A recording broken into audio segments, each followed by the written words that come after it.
like it a lot. You know, I love that movie, the way they shot it. It's so, like futuristic, you know? 6 hours, 42 minutes, 12 seconds. That is when the world will end. And it's something quite peculiar. 28 days, Something shimmering and 6 hours, 42 minutes, it leads you here 12 seconds. despite your That destination. is when the world will end. Milky Way tonight.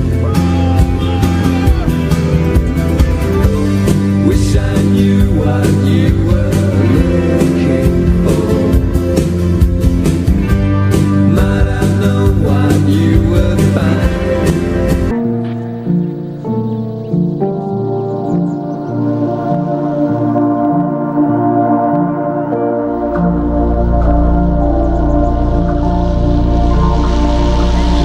Wait a minute. Here's your brother. Oh, fell in your room. Watch yourself down there. There's just clearing off the roof right now. Restoration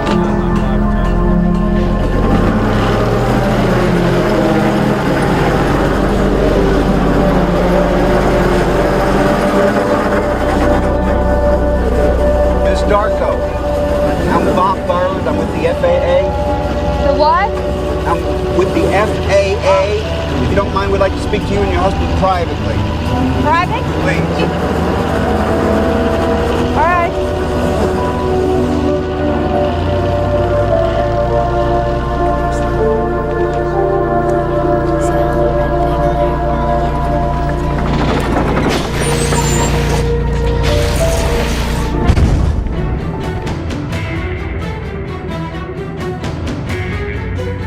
Plane parts are scattered across Broomfield after a failed engine resulted in this, an exposed engine and a visible fire while still in flight. United Airlines Flight 328 was headed for Honolulu. It turned back around and landed safely at DIA. All 231 passengers and 10 crew members are okay, and there have been no reports of any injuries on the ground either. But there is property damage after debris fell from the sky and landed in front of homes and in parks across Broomfield. Broomfield police say they don't know the extent of the property damage right now.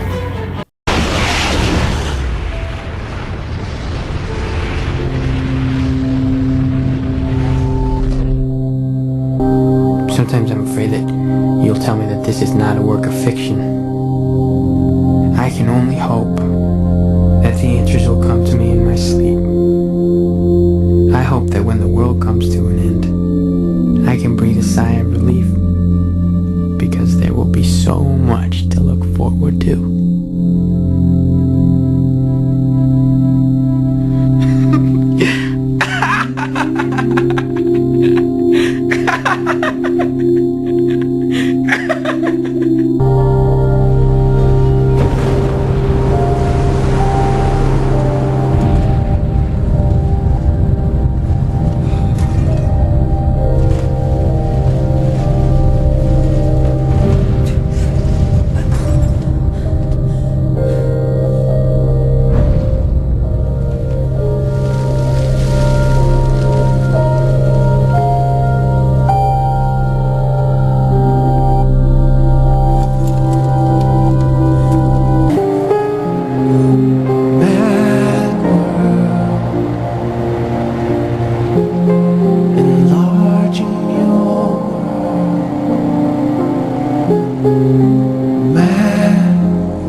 Horrible accident.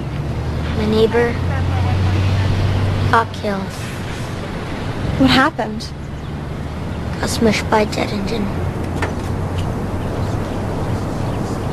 Got it? What was his name? Donnie Darko.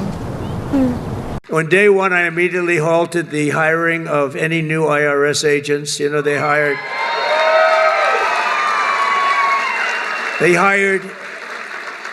or tried to hire 88,000 new workers to go after you, and we're in the process of developing a plan to either terminate all of them or maybe we'll move them to the border. Meanwhile, President-elect Donald Trump has chosen former Fox 11 TV personality and heart surgeon Dr. Mehmet Oz for a role in his administration. Dr. Oz will be responsible for overseeing Medicaid, Medicare, and the Affordable Care Act. On Truth Social, President-elect Trump said that Oz is the best choice to tackle America's health care crisis. He plans for Dr. Oz to collaborate closely with Robert F. Kennedy Jr., who is set to head the Department of Health and Human Services. Trump writing that the two will, quote, take on the illness industrial complex and all the horrible chronic diseases left in its way. What about the heart that you promised Tin Man? And the courage that you promised Cowardly Lion? And Scarecrow's brain. Why, anybody can have a brain. That's a very mediocre commodity. Every pusillanimous creature that crawls on the earth or slinks through slimy seas has a brain. Back where I come from, we have universities, seats of great learning, where men go to become great thinkers. And when they come out, they think deep thoughts, and with no more brains than you have. But they have one thing you haven't got, a diploma. Therefore, by virtue of the authority vested in me by the Universitatis Comitiatum e Pluribus Unum, I hereby confer upon you the honorary degree of Ph.D. PhD? Yeah, that's Doctor of Thinkology. And this is breaking news tonight out of Washington, D.C. We are following reports of an American Airlines commuter jet colliding with a helicopter right outside Reagan National Airport. You are looking at live pictures from a distance of that scene. The FAA confirms the jet was American Airlines Flight 5342 from Wichita, trying to land at Reagan National when the mid-air collision happened with a Sikorsky Black Hawk helicopter. Come on, Toto. Come on. Come on. Goodbye, Professor Marvel, and thanks a lot. Better get under cover, Sylvester. There's a storm blowing up, a whopper.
You know, one other thing I'll say, because he mentions the fact that I was at one point a Democrat. Well, in New York City, everybody was a Democrat, practically. If you run for city council, if you run for political office, whoever wins the Democrat primary is automatically, there was almost no election because the Republicans hardly exist in New York City.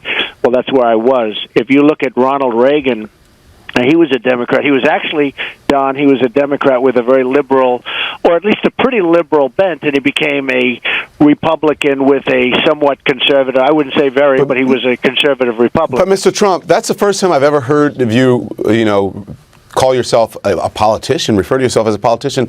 And I mean, did you ever consider yourself I hate to do it, but I guess when you're running for office, I hate the term politician as it relates to myself. I've never been. I've only been a politician for 3 months, but I guess that's what I am right now. Unfortunately, well, were you a Democrat at that point? It's not going to be politics as usual. Were you a Democrat at that point when you said that? Well, at one point I was a Democrat, and for a period of time, and over the years, as Ronald Reagan changed, I also changed. I became much more conservative. I also became a Republican.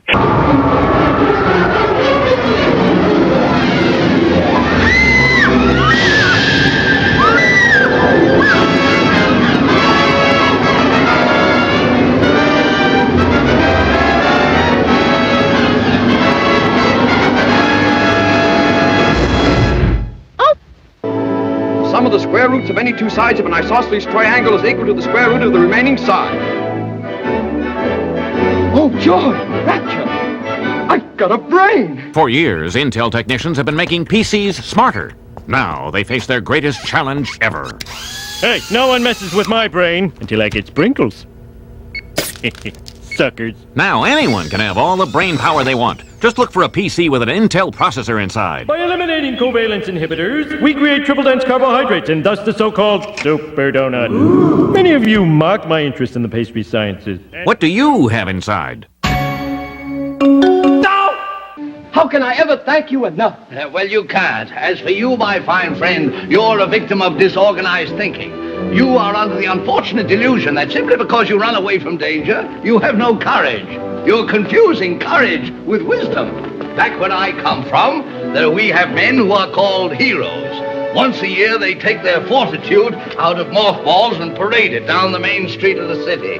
And they have no more courage than you have. But they have one thing that you haven't got, a medal. Therefore, for meritorious conduct, extraordinary valor, conspicuous bravery against wicked witches, I award you the Triple Cross. And I welcome everyone to the White House, very special place as we award our very bravest law enforcement officers and firefighters our nation's highest public safety award, the Medal of Valor. Congratulations. It's a great award. To the heroes we honor today, this afternoon, we express the gratitude and pride of our nation for your immortal acts of courage. To the families who join us, you carry a great burden so that our citizens can live in safety and in peace. You are now a member of the Legion of Courage. Shucks, folks, I'm speechless.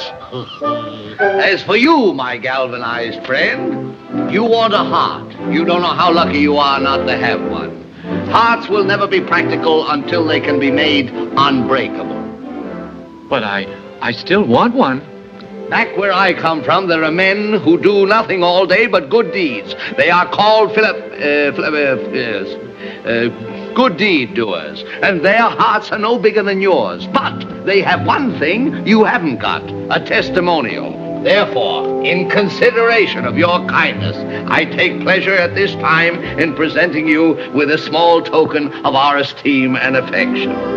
And remember, my sentimental friend, that a heart is not judged by how much you love, but by how much you are loved by others. Remember the 5th of November.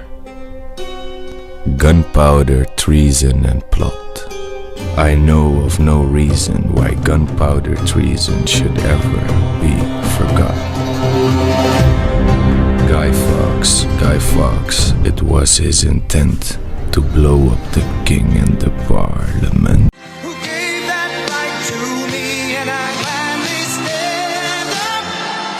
I'll tell you what, this could be the vote that's going to make the difference between a country and not a country, because it could be 51, it could be 50, it could be 49, and if it's 49 for the Republicans, this country, I don't know if it's going to live for another 2 years. That's what's happening. So you got to get out and vote for this man. He's a good man.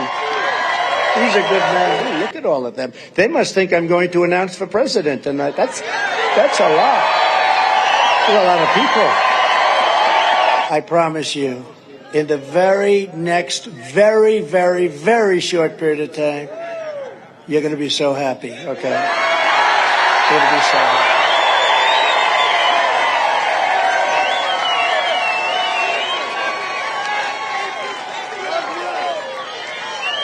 And one of the reasons I don't want to do that right now, because I'd like to do it.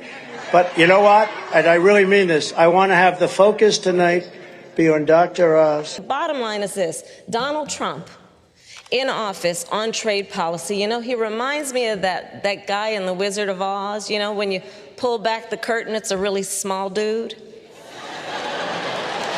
I have a feeling we are not in Washington anymore. Lindsey Graham comparing Donald Trump to the Wizard of Oz. In a Des Moines Register interview, Graham says Trump's immigration plan is gibberish and will undo his campaign. Graham saying, quote, Donald Trump is the almighty Oz in the GOP presidential race right now, but there's really nothing behind the curtain.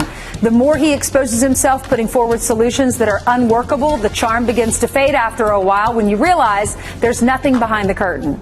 Do not arouse the wrath of the great and powerful Oz. I said come back tomorrow.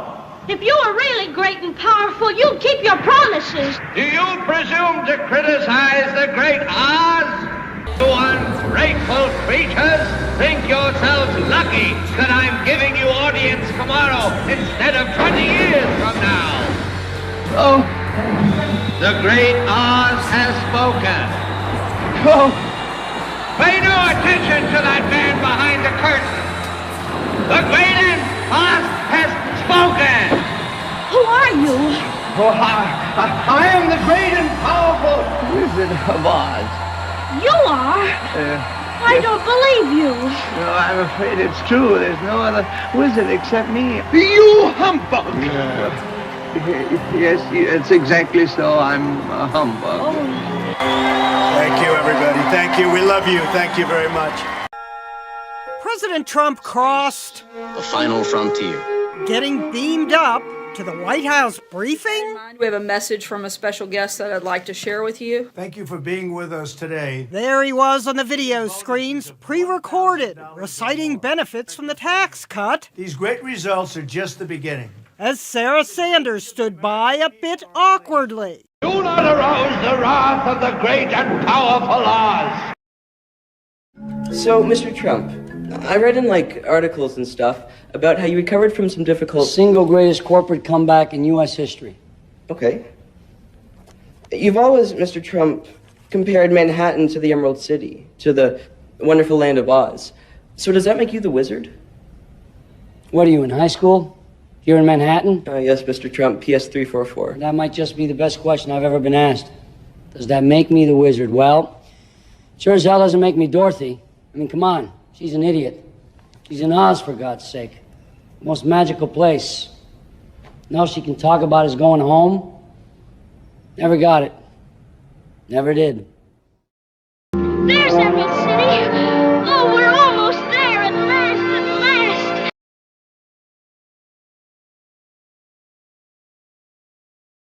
The whiz? What's a whiz? What's a whiz? Oh, darling, he's the ultimate. The ex-quotient, the new math, the common denominator, the main man, the head honcho. Bottom line, honey, numero uno. But how do I get to the Emerald City? Oh, just count your blessings and cut your losses and follow the yellow brick road.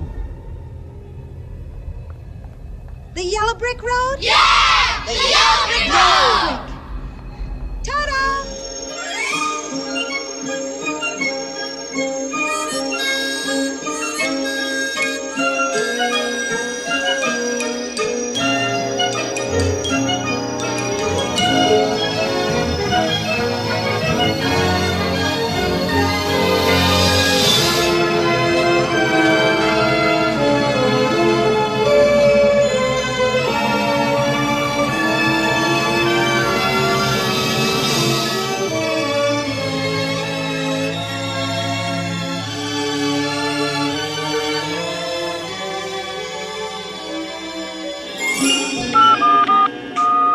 May I welcome you to the Emerald City?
you are seen green, it means you got me red.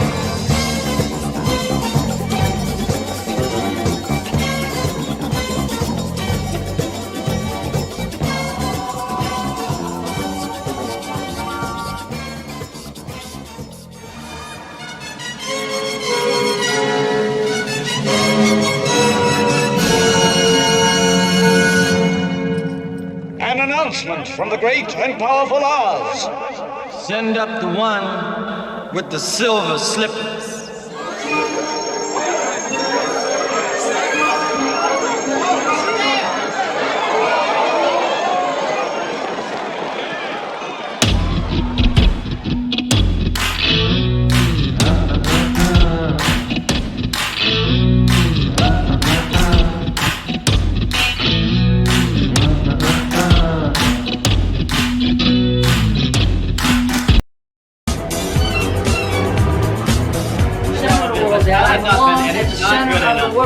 I'm not good enough, is that it? I'd still be working for you, Dad, with you, expanding You're your... taking on Manhattan in the middle of an economic recession. I don't want to live on the outskirts of the Emerald City, Dad. I don't want to be stuck in the suburbs of Oz. You belong here. No, I belong You in the city, Dad. I've always belonged. You know, I don't want to be the guy who collects the rent, Dad, okay? I don't believe it.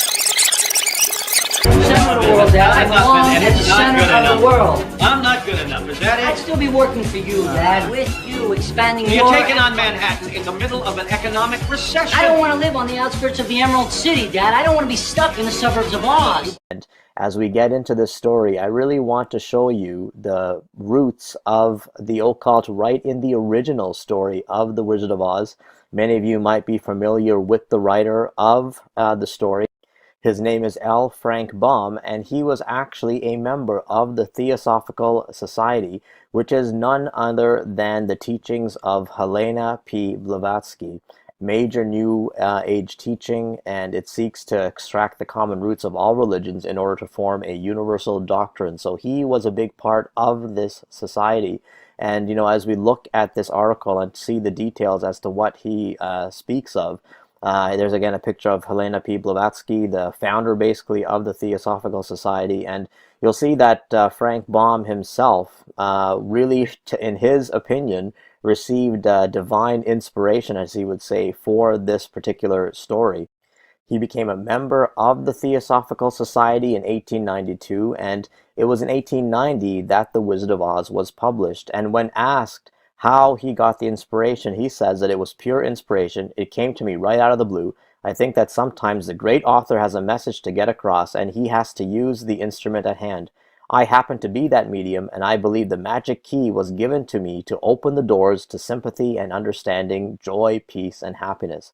So that was by Frank Baum himself, the author of the book. And I got to tell you, this great author that he speaks of is not the author of the Bible, the Holy Spirit, Yahweh, Abba Father. It was definitely the other guy, the God of this world, Satan. All right, so interestingly enough, The Wizard of Oz is much appreciated within the Theosophical Society. So, you know, you can see right there that, you know, if the Theosophical Society appreciates this writing, then definitely it is occultic in nature. So, you know, as we keep going in this article to the second page, we'll get more information about the origins of the original story of The Wizard of Oz. And here's a quick refresher. It says the film follows a 12-year-old farm girl, Dorothy Gale, who lives on a Kansas farm with her Auntie Em and Uncle Henry, but dreams of a better place somewhere over the rainbow. After being struck unconscious during a tornado by a window, which has come to lose its frame, Dorothy dreams that she and her dog Toto and the farmhouse are transported to the magical land of Oz. There, the Good Witch of the North advises Dorothy to follow the yellow brick road to the Emerald City and meet the Wizard of Oz, who can return her to Kansas. During her journey, she meets a scarecrow, a tin man, and a cowardly lion who join her, hoping to receive what they lack themselves, which is a brain, a heart, and courage, respectively. All of this is done while also trying to avoid the Wicked Witch of the West and her attempt to get her sister's ruby slippers from Dorothy. So, as we keep going, it says basically that said above, the entire story of The Wizard of Oz is an allegorical tale of the soul's path to illumination, the yellow brick road. So in Buddhism, an important part of theosophical teaching, the same concept is referred to as the golden path. So you can already see the basically pagan religion already coming here. into this story. Okay, then we see Dorothy's then brought to Oz by a giant cyclone spiraling upward, representing the cycles of karma, the cycles of error, and lessons learned. It also represents the theosophical belief in reincarnation, the round of physical births and deaths of a soul until it is fit to become divine. It is also interesting to note that the Yellow Brick Road of Oz begins as an outwardly expanding spiral. So the occult symbolism, the spiral represents the evolving of self, the soul ascending from matter into the spirit world. So major occult symbolism right off the get-go in The Wizard of Oz. In the original, she starts from the beginning of the spiral. And of course, there's more information given on the spiral there. I will leave links to all the articles and information that I show so that you can look into it for yourself. Then before undertaking her journey, Dorothy is given the silver shoes, which represent the silver cord of the mystery schools. Okay, in occult schools, the silver cord is considered to be the link between our material and spiritual self. In Frank Baum's own writing, the silver cord of astral travel would inspire the silver shoes that bestow special powers upon the one who wears them. Let me take you on a trip around the world and back. And you won't have to move, you just sit still. Now let your mind do the walking. Now let my body do the talking. Let me show you the world in my eyes. So even though they changed the slippers to red just because of the look against the Yellow Brick Road, they were actually meant to be silver. Okay, so during her journey along the Yellow Brick Road, Dorothy encounters Scarecrow, Tin Woodman, and Cowardly Lion, who are respectively searching for a brain, a heart, and courage. Those odd characters embody the qualities needed by the initiates in order to complete their quest for illumination. So you can see that seemingly innocent characters like the Scarecrow, the Tin Woodman, and the Cowardly Lion, who really gave some comedic relief, were actually embodying qualities that are required for illumination in the occult. And according to Blavatsky, it says, "There is no danger that dauntless courage cannot conquer. There is not a trial that a spotless purity cannot pass through. There is no difficulty a strong intellect cannot surmount." So these are all embodied in the Tin Woodman, the Scarecrow, and the Cowardly Lion. And of course, after surmounting many obstacles, the party finally reaches Emerald City in order to meet the wizard. The wizard seems at first to come across as cruel and rude and unwise. They also seem to be making a mockery of the true God of heaven, as they want him to seem like an oppressive figure to keep people in darkness. But it is later discovered that the wizard is a humbug, a charlatan, who scares people into worshiping his wizard. He surely could not help the characters complete their quest. And if you read the mystery schools, this point of view towards Christianity is constantly expressed. So after all is said and done, the brains, the heart, the courage needed to complete Dorothy's, Scarecrow, Tinman, and Lion's quest were founded within each one of them, which is something that basically the world teaches, that look within yourself and you will find enlightenment, and you will achieve that. Mystery schools have always taught their students that one must rely on oneself to obtain salvation. I could feel you guys' energies. I could look at you. I could see you. I can know that this squad is like handpicked and fire, electric, smart, beautiful, lovely, energized, divine. How many people here feel like they have an inner divinity, an inner? Would you raise your hands if you feel like you have an inner divinity? How many people feel like they have an inner God inside of them here? How many people? Is it? Today a little bit more. Raise your hand if you don't feel like you have God inside of you. Why don't you feel like you have God inside you? Interesting. So it feels like if you say that you're divine and you have God inside you, that. What would you feel that we have God inside of us? So I could adjust that statement. How many people feel that we have God inside of us? How many people are more focused on saying is God inside of you as a singular, or God inside of us as a collective? Which side are we on? First. I like the collective. I like Collective. You guys like the collective idea? Yeah. Yeah, I like that better too. We like that better. We, not me. So we've been playing this dictionary game. I'm sure there's some people here that have seen it, right? So what we do is we go and highlight what the positive words are. Positive thinking works wonders. To understand President Trump, you need to know all about Dr. Norman Vincent Peale. The pastor is well known for his massive best-selling book, The Power of Positive Thinking. His messages from the pulpit reflected the same theme. He can make you think differently, no longer negatively defeated, but positive, hopeful, optimistic, victorious. For 50 years, Peale was pastor of Marble Collegiate Church in New York. For many years, Trump's parents sat in the pews listening, and so did a young Donald. The message of positivity began to take hold. One reason that the positive thinker gets positive results is he is not afraid of a problem. As a matter of fact, he finds problems exciting. He likes to take a tough, knotty problem and rip it apart and put it together again in the right manner. With a father who preached much the same philosophy, Trump became sold on it. His father, Fred, actually became good friends with Peale, and the pastor married Trump and his first wife, Ivana. Decades later, Trump told Psychology Today magazine, quote, "I'm a cautious optimist, but also a firm believer in the power of being positive. I think that helped. I refuse to be sucked into negative thinking on any level, even when the indications weren't great. That was a good lesson because I emerged on a very victorious level. It's a good way to go."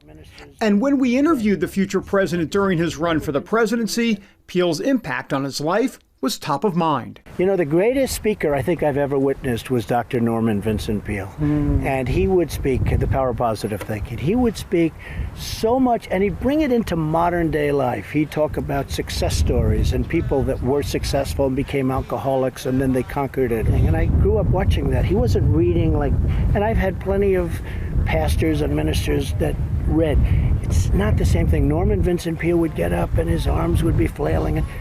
And you hated to leave church because you wanted him to go on further. Trump's pastor growing up was a 33-degree Mason. And this man's name is Norman Vincent Peale. And he was actually a well-known, quote-unquote, pastor, but he was also the Sovereign Grand Commander of the Scottish Rite Masonry in New York. He grew up a Methodist at first, but then he became part of the Reformed Church in America.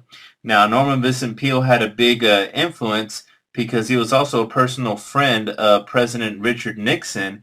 And then when Trump was growing up, Trump actually attended his church.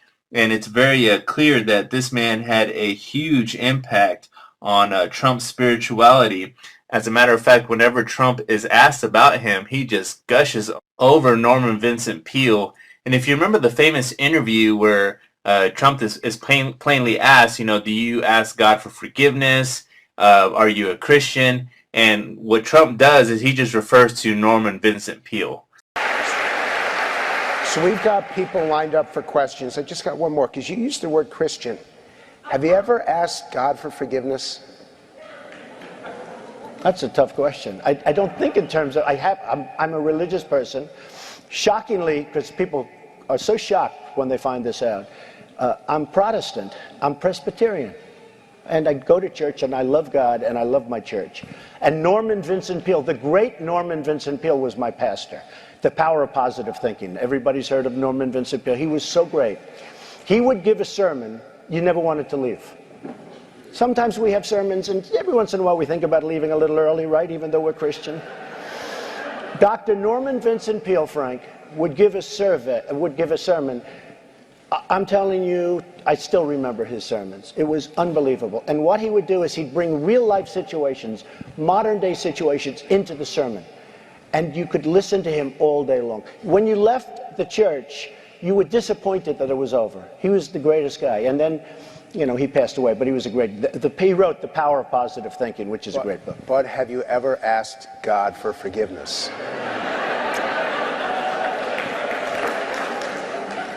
I'm not sure I have. I just go and try and do a better job from there. I don't think so. I think if I do something wrong, I think I just try and make it right. I don't bring God into that picture. I don't. Now, when I take, you know, when we go in church and when I drink my little wine, which is about the only wine I drink, and have my little cracker, I guess that's a form of asking for forgiveness. And I do that as often as possible because I feel cleansed, okay? But, you know, to me that's important. I do that. But in terms of officially, I could say absolutely, and everybody, I don't think in terms of that. I think in terms of let's go on and let's make it right. So let's, again, you've gone into it. If I don't ask this question, this audience will be disappointed. Straight question. What is your relationship with God? Well, I pray. I go to church. Do I do things that are wrong? I guess so. You know, I'm a business person. I really do well at business. I've done great. I've made some of the great deals.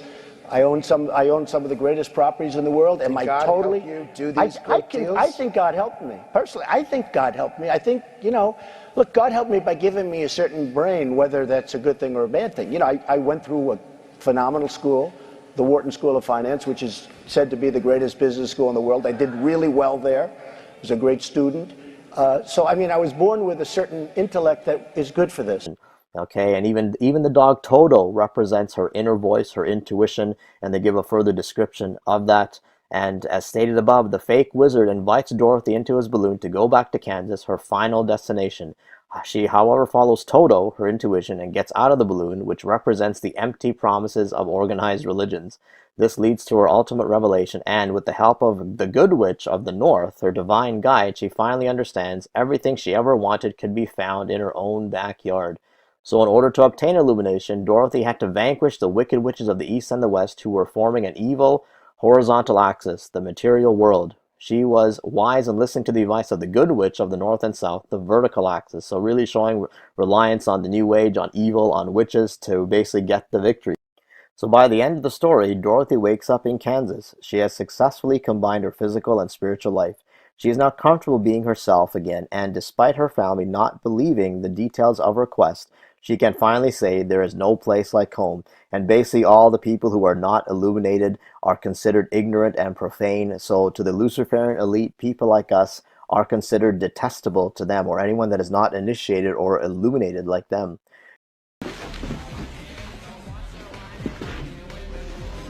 No way! That's great! We landed on the moon!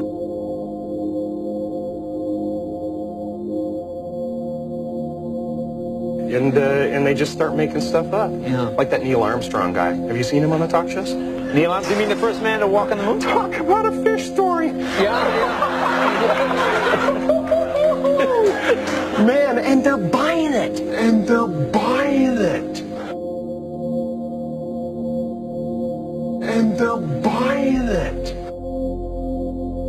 Talk about a fish story! And they're buying it! And they're buying it! Talk about a fish story! Oh, yeah.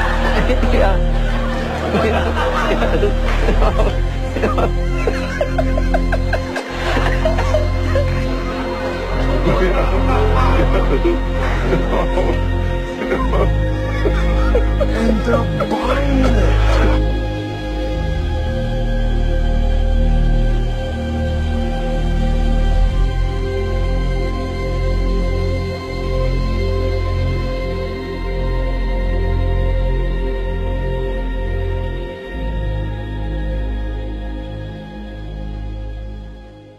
I'm getting a read on the flight programming computer. No. No. No. Check that again. Still getting a rip. No. Just taking a look at this 2010 Cedar mattress commercial of Donald Trump. Again, I always talk about mockery. Here is another example with the reference of 9/11. You have these sheep on these pillars, of course, the twin pillars representing Freemasonry. Of course, you see the 9/11 in the mockery of the sheep themselves. Completely ridiculous. How people, again, can't see what's taking place. How these people love to mock. And if you try to explain this to people that believe the official story of 9/11, again, that it was done by Muslim terrorists, of course, they'll rationalize it in their own mind. A lot of atheists believe what they see in the media. They don't believe in God, so media is their God. These politicians are their God. They believe everything is just a coincidence. This world was created by a coincidence, and everything after that is a coincidence. Give me a break. I'll play this commercial in its entirety so people can see what's taking place. So what do you think of my Trump Home mattress collection by Serta? Finally, the same luxury and comfort I demand in my hotels. Oh, they'll never count sheep again. Listen, why don't you come work for me? What do you have in mind? Something you were born to do. Welcome to room 9. Looking good, number 9. Looking good. Where's your dignity? Save now on this Trump Home Luxury Suites mattress during the Serta Luxury Suite Savings Event, now through Labor Day. Just taking a look at this 2010 Cedar mattress commercial of Donald Trump. Again, I always talk about mockery. Here is another example with the reference of 9/11. You have these sheep on these pillars, of course, the twin pillars representing Freemasonry. Of course, you see the 9/11 in the mockery of the sheep themselves. Completely ridiculous. How people, again, can't see what's taking place. How these people love to mock. And if you try to explain this to people that believe the official story of 9/11, again, that it was done by Muslim terrorists, of course, they'll rationalize it in their own mind. A lot of atheists believe what they see in the media. They don't believe in God, so media is their God. These politicians are their God. They believe everything is just a coincidence. This world was created by a coincidence, and everything after that is a coincidence. Give me a break. Vigilant Citizen also makes a point of showing how the Wizard of Oz uses basically monarch mind control in the movie. They show a relationship between Dorothy and her dog as a very subtle connection between the satanic cult's use of animals. Monarch child slave will be allowed to bond with a pet, but the child will want to bond with a pet anyway because people are terrifying to it by this point, and the pet is killed to traumatize the child. Monarch slaves are taught to follow the yellow brick road. No matter what fearful things lie ahead, the monarch slave must follow the yellow brick road which is set out for them by their master. Then even the rainbow, with its 7 colors, has long had the occult significance of being a great spiritual hypnotic device. And then Dorothy is looking for a place where there's no trouble, a place which is a place over the rainbow. To escape pain, the altars must go over the rainbow. This is basically even a reference in Alice in Wonderland programming to going through the Looking Glass. Alice Through the Looking Glass came out, and it seems a really popular one from Disney. I've had a few people send it to me, and it's well worth checking out here because, as per usual, it's full of the typical Luciferian propaganda. So let's firstly take a look at the subliminal meaning behind the prospect of Alice in Wonderland. She will come back home to Wonderland and turn back the hands of time.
darkest hour.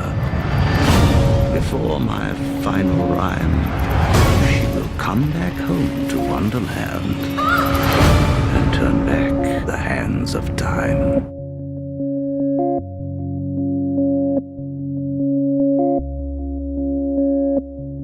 Please, we really need you. I'm just here about the portal.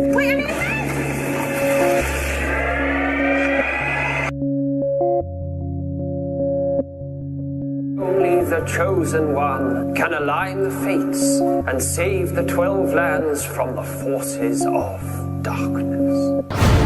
When the clock strikes heavy and there's no time for tea, in our darkest hour, Stop to war, so they say. Close in the door, they say. They say she's the chosen one. Peculiar place to have a party.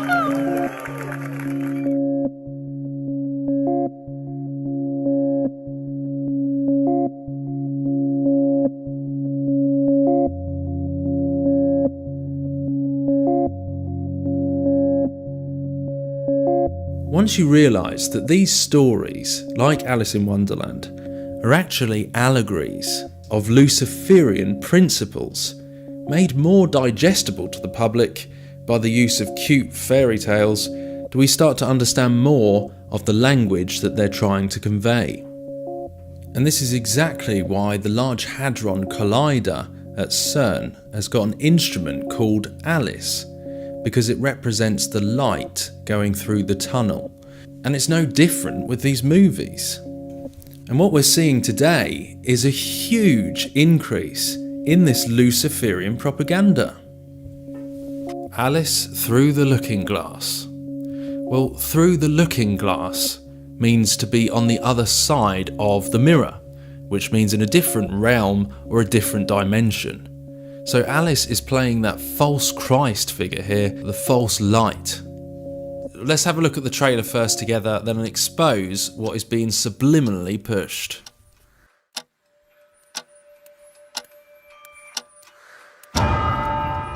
You've been gone too long, Alice. There are matters which might benefit from your attention. Friends cannot be neglected.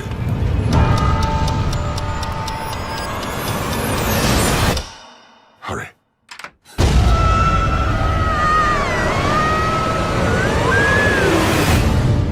when the day becomes the night, and the sky becomes the sea, when the clock strikes heavy, and there's no time for tea, and in our darkest hour, before my final rhyme, she will come back home to Wonderland and turn back the hands of time. Time is a he.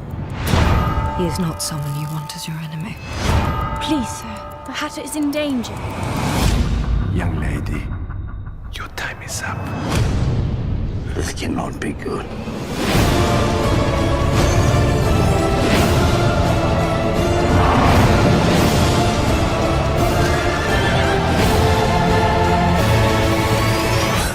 Hello, Alice.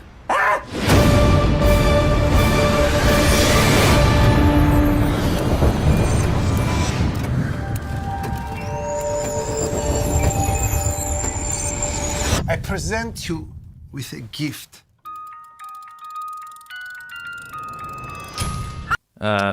Even when we start off this trailer, we've got the whole Disney logo, and the Disney logo itself is the river here, which represents the serpent, and this house, palace, at the end of it. This golden palace. So on the head of the serpent there. And it's all about time because it's ticking away in this logo.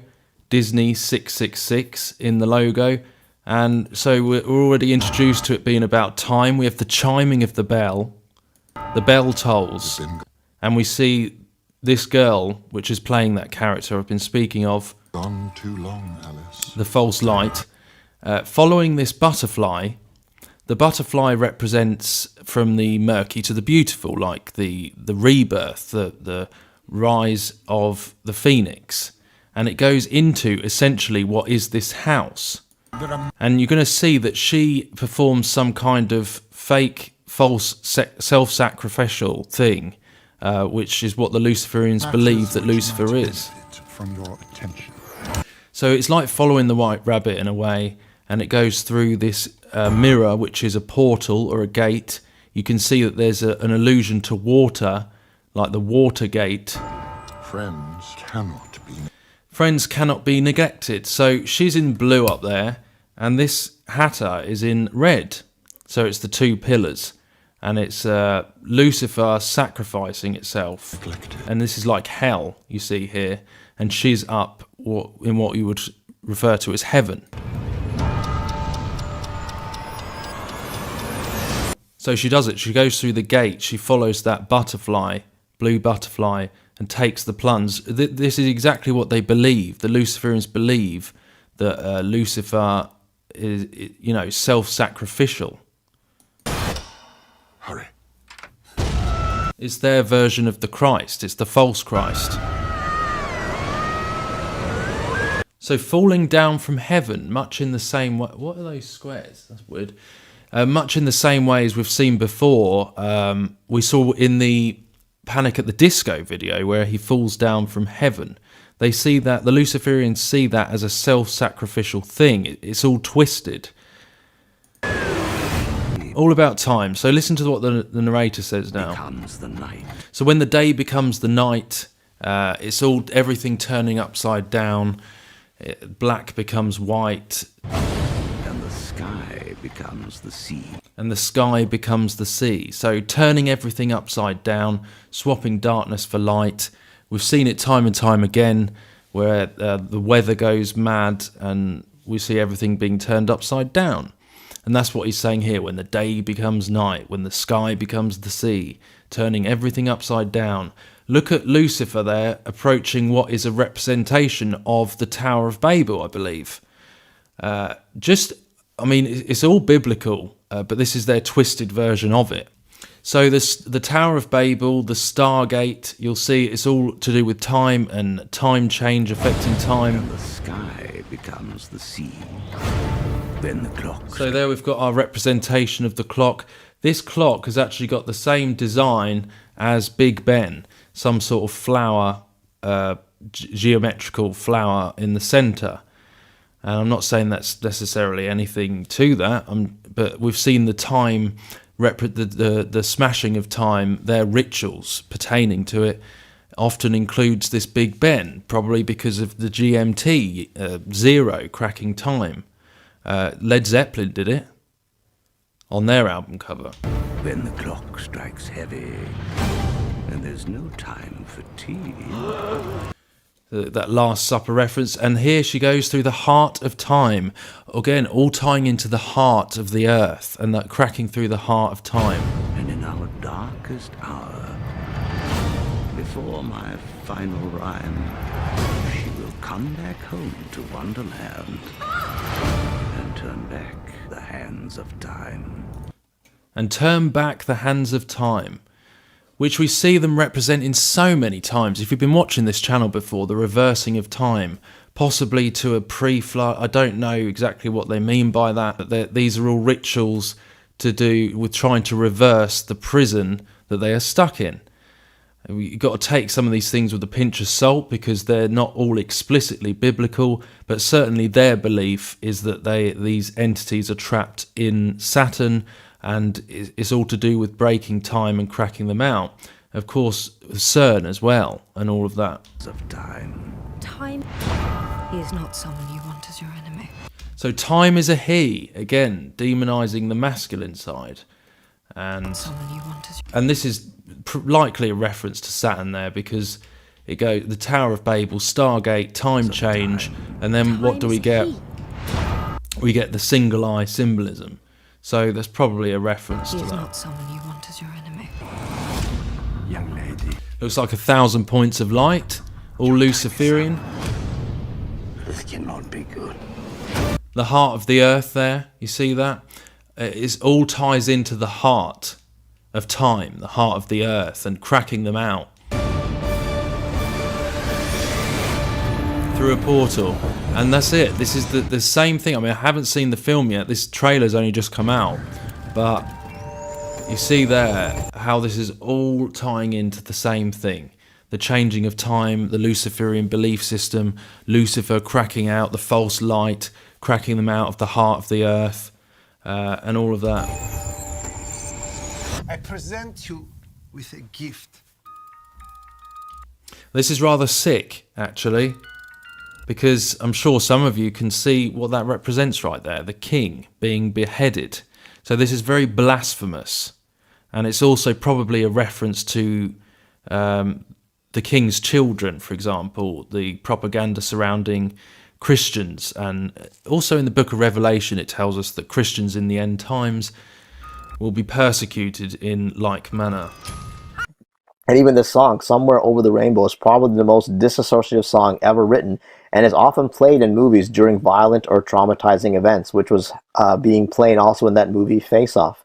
Okay, so the strange effect produced where the violence doesn't seem real anymore is exactly how disassociation works on mind-controlled victims.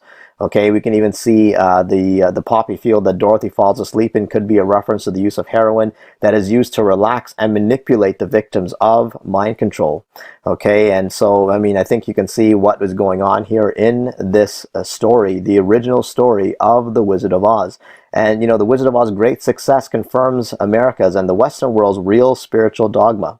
Written during the 1890s when most Americans were conservative Christians, Baum's story anticipated the population's progressive abandonment of traditional religions and the embrace of a new form of spirituality. Today's New Age movements are gaining many adepts, and even if most of them are total shams, they all claim to be inspired by theosophy. Could such tales have contributed to the spectacular decline of Christianity in the past decades while other movements continue to gain momentum? And I'd have to say an emphatic yes, so we can see a total decline. Even when we talk about the church in previous videos, how it's become such a circus, we can see major decline in Christianity and in the church itself. And many Christians are into the occult, whether they realize it or not. They love Harry Potter, they love things about sorcery, and they think it's fine, and they don't even realize what is going on. And even more scary is that the same author has written so many other children's books, all based on this Oz and, you know, all kinds of, you know, other books that are basically meant for children. And, you know, I would keep my children literally away from these books, and, you know, I would probably advise that to yourself as well. As again, this man is a New Age person that was majorly influenced by Helena Blavatsky and the Theosophical Society. Now, I want to show you those things on the history and occultic origins of the original story of The Wizard of Oz. And, you know, as we get into the new series now, we'll see just how it all ties in together to the occult, and even more in our faces as to what they're showing us. And right in the first scene of the trailer, as we look at some screenshots here and other information from the internet, we'll see Dorothy, you know, standing beside her Auntie M, I presume this is, and right away you can see the rainbow symbolism just as we spoke about. And we know that God's rainbow is beautiful, but in the occult it means something else, and here it's all about mind control and MK Ultra. And, you know, Dorothy says to Auntie M, I wish there was more. And, you know, to me, these movies and TV shows are trying to get people to search, but to search for the wrong thing. They want them to go after the wrong thing. And as we keep going, we'll see that, you know, she gets into this vehicle, which is a police car, and she arrives in the land of Oz. And of course, it's in a car. And, you know, we have seen this before, where a car seems to be symbolic of a transformation or being taken into an alternate reality. You know, we have seen that so many times. We spoke about, again, another article by the Vigilant Citizen that speaks of Beyonce and her transformation into Sasha Fierce. And of course, in the video, they show her getting into a car. She walks towards, we see Beyonce walking towards a speeding car with Jay-Z in the backseat, and the driver is the entity that already has taken over Jay-Z. And then we see, as we keep looking in this video, we'll see that, you know, Beyonce, who seemingly looks innocent, and she transforms into something totally different. She comes out as this Sasha Fierce character. So this transformation that takes place, and we see again this car symbolism going into a different reality and Back to the Future and so many different movies. We see the same thing, this car being used as a medium or the vehicle to take you into an alternate reality. And so here she is stepping into the reality of a different world. And, shortly after we see, can you spot the occultic spiral and the 666? You got the 6 here, the 6 here, and of course the 6 there. So you've got the 666. And of course, as we spoke about before, the spiral has a lot of meaning in the occult, the rebirth of an age, and, reincarnation and life cycles and all kinds of occultic stuff that this spiral has meaning with. And, we'll see again more programming to accept the return of the giants, which is, really shown in Isaiah 13:3 and many other scriptures, that the mighty ones or giants are coming to fulfill the wrath of God. That is definitely going to happen, just as in the days of Noah. And, as we keep going, we'll see people saying something tore through the sky. There is talk of rebellion, of magic, and then they just happen to flash a picture of the dragon in water being slain. So is he about to be thrown out of heaven? Which to me, again, is a hint to the waters above, the domain of the dragon, the Leviathan, and his fallen angels. We are being shown what is coming, that the dragon is about to be thrown out of heaven and he will be slain one day. But we are being shown this in a very cryptic way. And then we see Dorothy walking along. I believe she's walking along the yellow brick road, and interestingly, as she walks towards the sun, she sees a person hanging on a cross. And to me, this is major paganism going on here, major sun worship, and the cross of Tammuz being shown. And these are abominations per Ezekiel 8. And if you look at what Ezekiel 8 says, this is showing the abominations in the temple, that Abba Yahweh, God the Father, was so angry with Israel for what they were doing, and he showed Ezekiel just exactly what they were doing right in the temple. He clearly shows him that they were weeping for Tammuz and that they were worshiping the sun. And you can look at this scripture for yourself, but really it clearly shows the abominations of Easter and Christmas, where these things come from, how Easter or Ishtar is all about the weeping for Tammuz, where the practices of Easter come from, and same with the practices of Christmas, the worshiping of the sun, especially right around the winter solstice. So we are being shown right in our faces sun worship. We're seeing the weeping for Tammuz on the pagan cross. So major paganism being shown. And as we keep going, we'll see that she finds the scarecrow on that basically Tammuz cross with the raven symbol. This is something that, again, we're being shown a lot. I think it's also a mockery of Yeshua's true sacrifice for us. But, just as the white dove represents the Holy Spirit, I believe the black raven represents the spirit of Antichrist. And yet again, is something that we have been shown many times.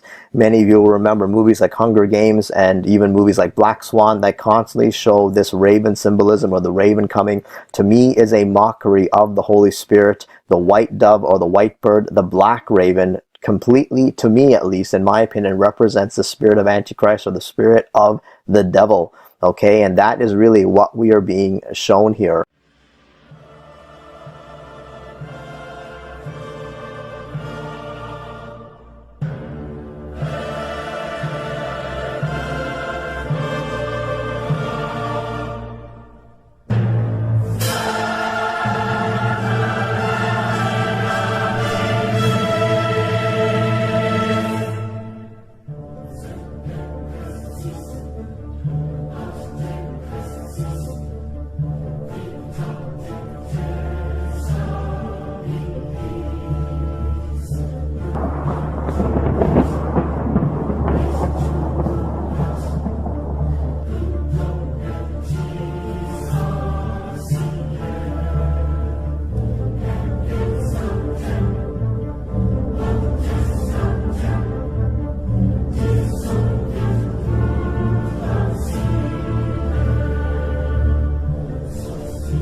rising phoenix is one of the oldest occult symbols in history.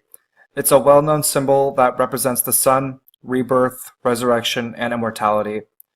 It is linked to sun worship and was named a god of Phoenicia by the Phoenicians. Occultists believe that these fiery birds live on one at a time for about 500 years. When the phoenix dies, it is immediately resurrected from its own ashes and continues to live on for another 500 years. Occultists believe that the phoenix is a symbol of Lucifer, who is cast down in flames and will rise again. It is also a symbol of order out of chaos. It is considered to be one of the main symbols for the Illuminati and the Antichrist.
As we keep going, we will see in the next scene, we see that this really doesn't look good. Is something bad about to happen? Is the portal about to open? I find it interesting that it just happens to be a red color. So is the red dragon about to be thrown out? And, you know, right after that, we'll see someone that's basically dressed up all in red. And she says that nothing good ever comes from the sky. So when it does, we send it back to pieces.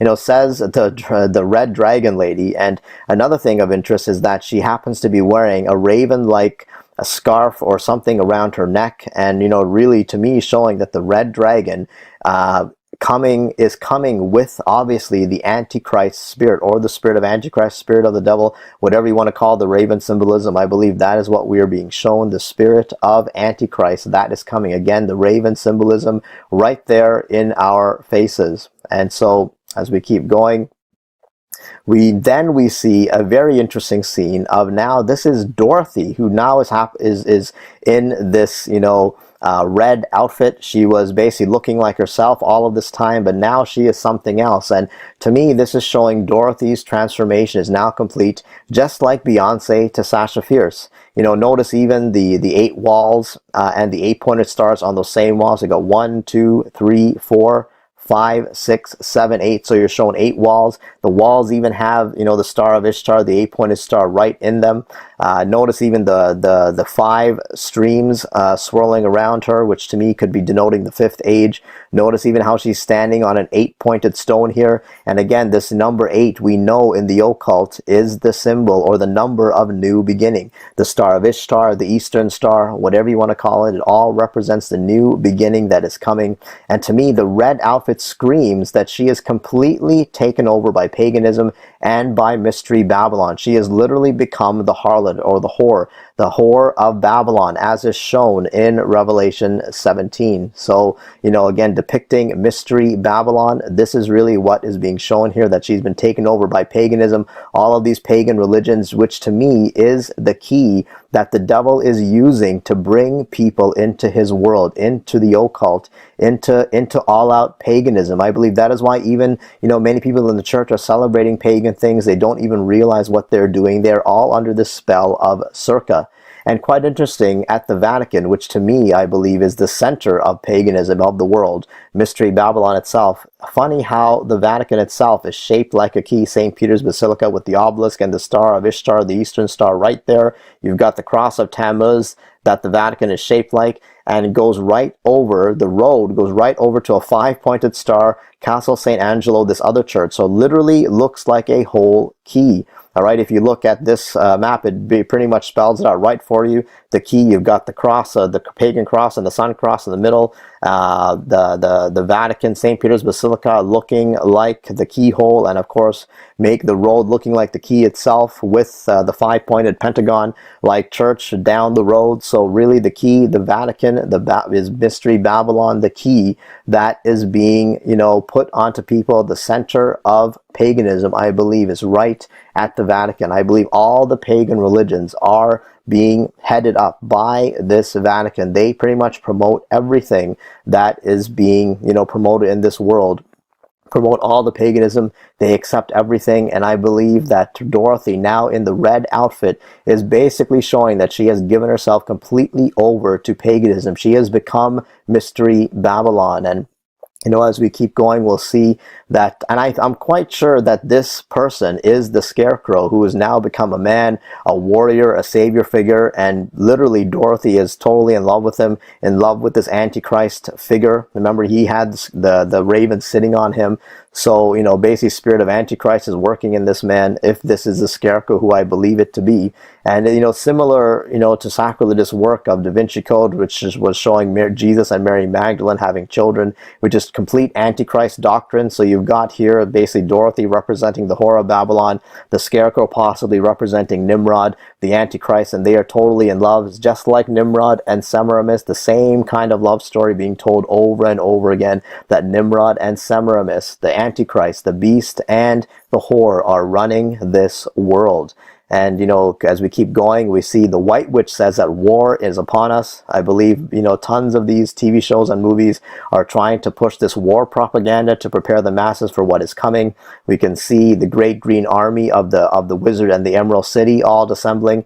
And of course, notice the sun god symbolism that is right in your face. And of course, on the pagan cross itself, the cross of Tammuz, and you've got the sun god symbolism right there, just as we were shown in that other article. If you look for yourself on that article of the pagan cross of Tammuz, you will see the sun cross symbolism being explained. And, you know, as the White Witch says, a war is upon us, she also says it's going to be a clash of science. So can you see here, human and machine, man and machine getting together, you know, conditioning the masses to modify themselves into human 2.0, you know, really reminds me of movies like Terminator, you know, that we've seen so many times. This movie, you know, first came out in the early 80s, and of course there was the most recent one, Terminator Genesis, you know, not that long ago. So major predictive programming for the big war that is coming, possibly going to be human cyborgs and, you know, man and machine all morphing together, bringing in the fifth age, all this kind of thing being shown. And of course we saw the same kind of thing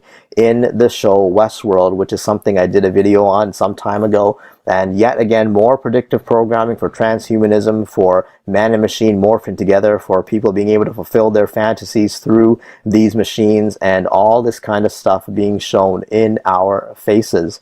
And so the White Witch says there's a war coming, a war of, you know, a clash of science and magic. So then we see a scene of the Black Witch, and you've got her people in the background, which look to be in some devil trance, and they're dancing around in a very pagan, devilish way.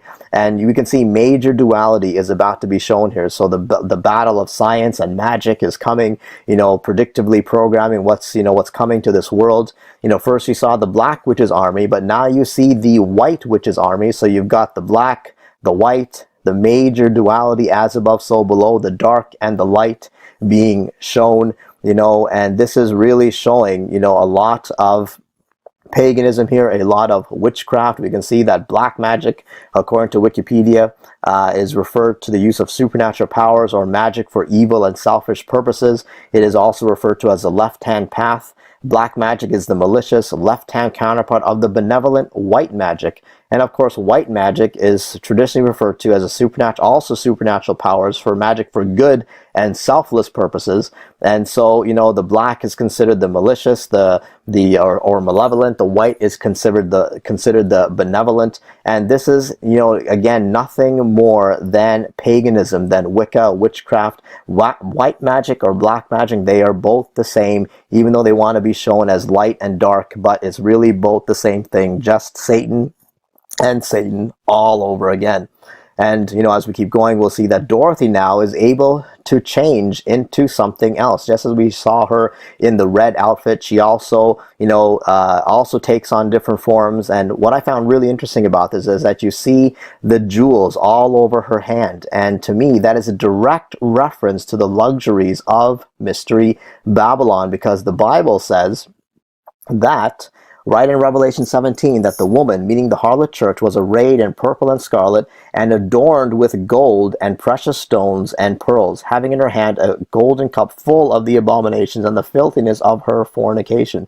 So she is Mystery Babylon the Great, the harlot church, whatever you want to call it. This is being shown right here in our faces. She is adorned with gold and precious jewels and stones. Interestingly enough, how Dorothy happens to be adorned with the very same things. So, clearly showing, to me at least, that this is Mystery Babylon in our faces coming to save the day, as we will see later on. And, again, more predictive programming for the Giants. We see this major giant figure coming on the scene, but, guess who is coming to save the day?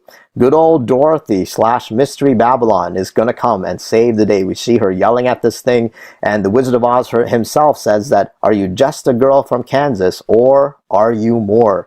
And of course, Dorothy, there goes Dorothy changing into more to save the day. And you can see again the jewels adorned with gold and precious jewels. And, this is all very obvious when you know the word of Yahweh. This is why it is so important for us as followers of Yeshua, of the Messiah, of the Messianic community. Those of us who are the called out ecclesia, we need to study the word of God, because if we don't, none of these things will make any sense to us. We will just think it's a story. But when you know the word, you can see for yourself what is being shown here. And of course, they just got to flash all that gold and precious stone bling of Mystery Babylon, right? Just as we were shown in Revelation 17, that she is adorned with gold and precious jewels.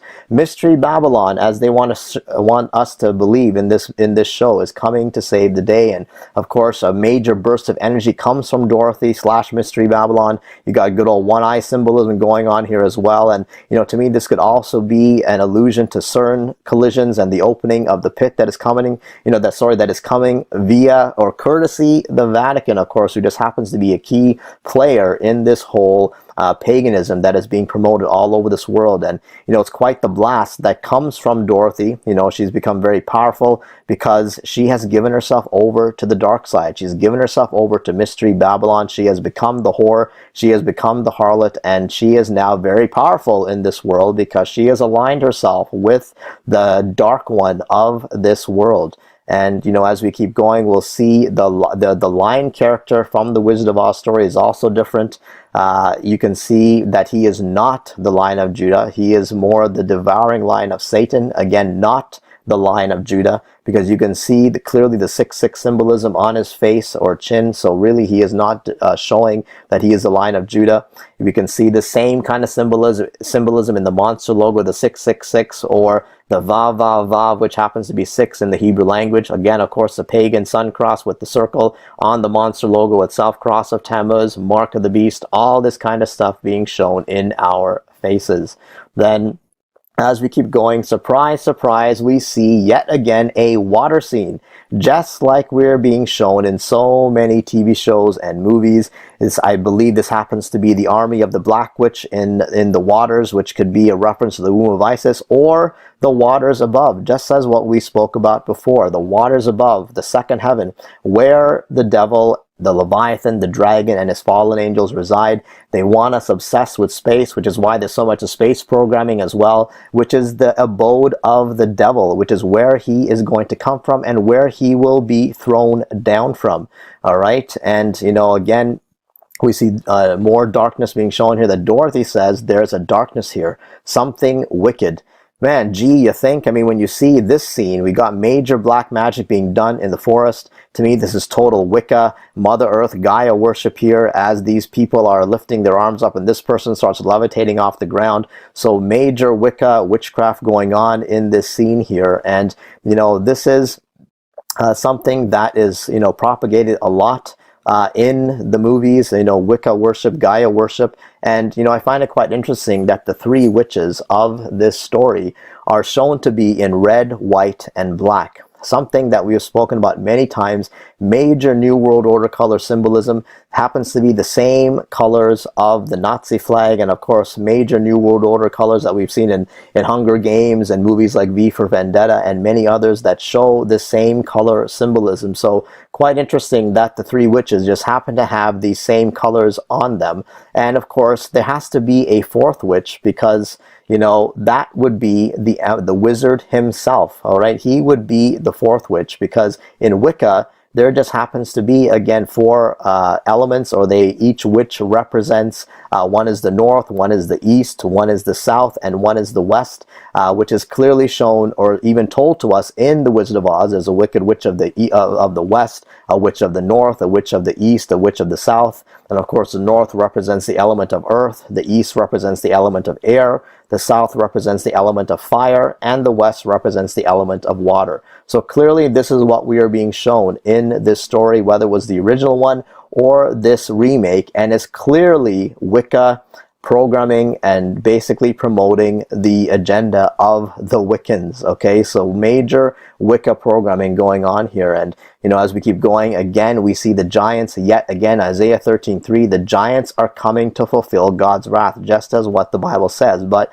even Yeshua himself said in Matthew 24 that just as in the days of Noah, so will the coming of the Son of Man be. Okay, it is clearly being shown to us in so many movies and TV shows, and whatever else, that the giants are coming, that the fallen angels are coming, that the dragon is going to be thrown out, that the beast is coming. This is all being shown to us in our faces like crazy. And as we keep going, we'll see a good one-eye symbolism / CERN being shown here. Find it funny that this person seems to be falling in this particular scene. Of course, it's really not funny. It looks to me like a hint to falling into the pit, or the pit is about to be open very, very. There's a video called Happy at CERN that the folks at the US LHC uploaded to YouTube in November of 2014. It's getting some play because folks are seeing a connection to the Mandela effect, and so they should. You don't have to be Einstein to see this as incriminating evidence and admission that they're responsible. We're not the first ones to give this some attention, but we're going to go deeper into the symbolism, shining more light in the darkness to bring their shadowy agendas into view. Here's the most interesting bit. If you feel like that's what you want to do, hey, go, bring me down, can't nothing bring me down, 'cause love is too high.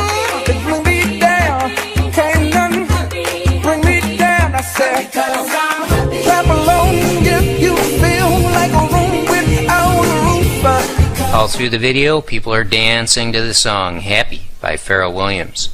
There's a few flying and spinning stunts with green screen special effects, but this guy in the messy office stands out like a sore thumb.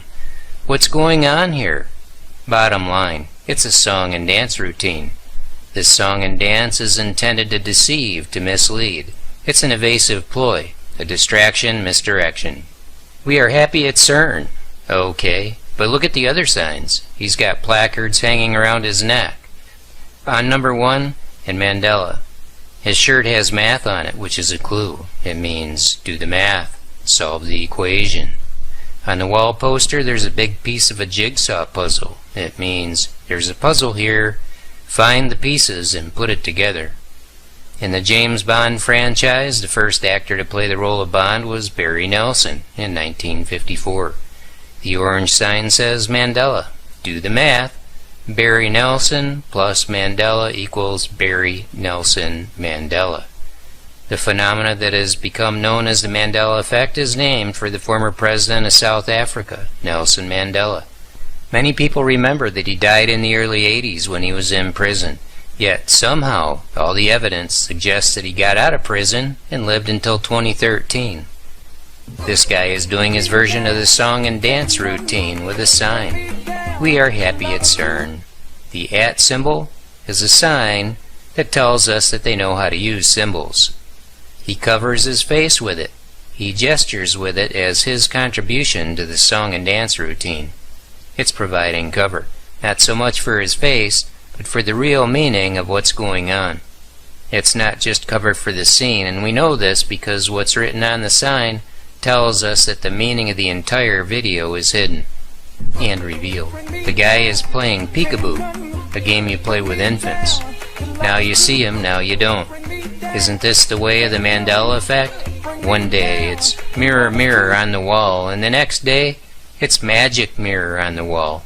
Peekaboo. Folks, we're being mocked. See all the piles of paper? Really, who has an office like that? It's part of the set design. Think of how the Mandela effect deals with a collection of memories, like a stack of papers in a collection of documents. Some bound, some unbound. They're in the business of shuffling memories around like documents in big piles. The sight of such a mess and the obvious potential there is for piles to topple over raises stress in many people. This is one of the results of the Mandela effect, which is really stressing a lot of people out. There's more symbols here, and we're going to keep exposing them. But do you see how this is an admission that they're responsible for the effect without them actually coming right out and saying it?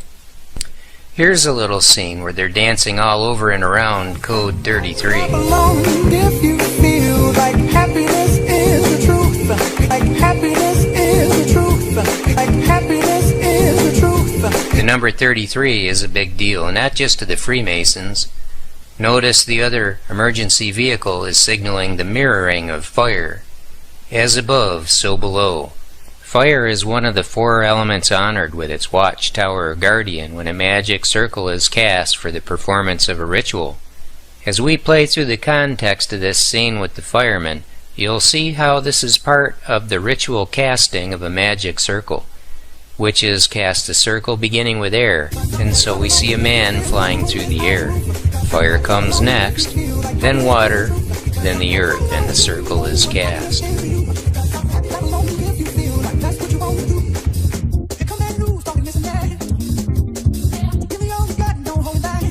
They show us one of the circles of the LHC as the magic circle. To show us the water, they do some charades with a group waving their arms, then a woman making a wave. We see big tanks and lots of the color blue. I think they obfuscate the water sequence and extend it because water is a symbol of time, and that's really what they're hiding. Here's a screenshot from 3 minutes and 30 seconds. That's a 33 on the counter. Player 1, Player 2. Do you think we're being played? The video ends a few seconds later. Game over? Is that why they're so happy, because they think it's game over? The score showing is rather one-sided. You have to admit, with the reality of the Mandela effect, it looks like their boast is legit. However, this game over bit they're dancing all over, it ain't over till it's over, and it ain't over yet. There are some other symbols in this commercial that should really speak to you about what's going on here. See this design on the pillow? It's called a mandala. These designs are used for meditative purposes, for attaining altered states of consciousness for the purpose of establishing a connection with the divine, which is to say, entering into communion with demons. Mandala. Think Mandela, like Nelson Mandela and the Mandela effect. This phenomenon that has become known as the Mandela effect has captured a lot of people's attention, but most have no idea really what to make of it. This mandala design on the pillowcase is a message. Let it speak to you in the context. The Mandela effect is a demonstration of the power to turn back time, to manipulate history itself.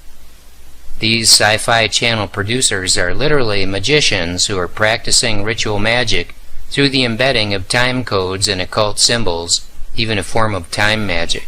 It's about the power to turn back time, which is the whole premise of the commercial. We refer to magic and time magic. This is CERN's deal, which gives homage to the horned god invoked during ceremonial magic. CERN knows. What is the technology behind it? Is it due to the dark matter? Is it due to the counter-rotating fields of energy as the energetic particle beams ring around the ancient temple dedicated to Apollo? Time itself is being toyed with, and this is the game changer. So, they have some way to influence and manipulate present reality. How would such an effect be managed? The historical facts manipulated and even matter itself altered in the past. It's the alchemy of science magic. Manipulating reality is what magicians do. This guy who's covering his eyes with the sign may be some kind of scientist, but he's also practicing the art of deception. Those responsible for the production are adepts in the arts of the master magician's book of lies. The sign with the @ symbol is being moved along a path, pulling it to the side and back to cover his face a few times, then he moves it down. All the while his right hand is held stationary, signaling thumbs up. The relative motion of the hands highlights the contrast. This gesturing signals that he's on the left-hand path, which is to say, following the occult Luciferian way. It also speaks of a knowing that he's not being straight up, that while on one hand he's giving us the impression that it's all good, that this all should have our approval, and that we should be happy like everybody at CERN. But on the other hand, they're really going down the left-hand path, pursuing secret and magical agendas. They're subterfuge. Their activities are subversive. They're cloaked for a reason. Their science is there for the operation of magicians. Instead of dancing around, this guy is just sitting on his butt, keeping it covered. Everyone else is grooving to the beat of Pharrell Williams, pouring their energy into this. It's hard to resist. Magically, this is an energy-raising ritual, and you can be assured that this is being magically harnessed for a specific intention. Did you notice that as soon as the math magician appears, the music changes? This part of the song is known as the bridge. They set this up on purpose to leverage the bridging as part of the occult scheme. After the math magician scene where we're so cleverly not told about the Mandela effect, the bridge continues and we see a guy spinning around against the backdrop of several scenes at CERN. From one perspective, he's a victim of mind control programming, placed into the happy state, the trance state through ritual sodomy. He's spinning out of control while he's being programmed through space and time. Nothing can hold him down. He's gone over the rainbow, fallen down the rabbit hole. In the context of the Mandela effect, his spinning through space and time is allegorical. His life has been impacted in such a way that he has no more anchor to the past. He's lost his connection to reality because his memory can no longer be trusted. Why the bridge? A bridge is for spanning across to get you from one place to another. Where are they taking us? That's a question that needs to be asked. They're demonstrating that they can take us over a bridge. Where are we going? The song offers a hint in the line, clap along if you feel like a room without a roof. We know what this means. This message is being sent in a lot of ways and it's getting very familiar. The folks responsible for CERN are illumined, Luciferian. They're going for the big win, to break through the glass ceiling, to use another one of their expressions. Their intention, scientifically and magically, is to break out of the constraints of this mortal coil and this space-time dimension. They're going after the mastery of space and time.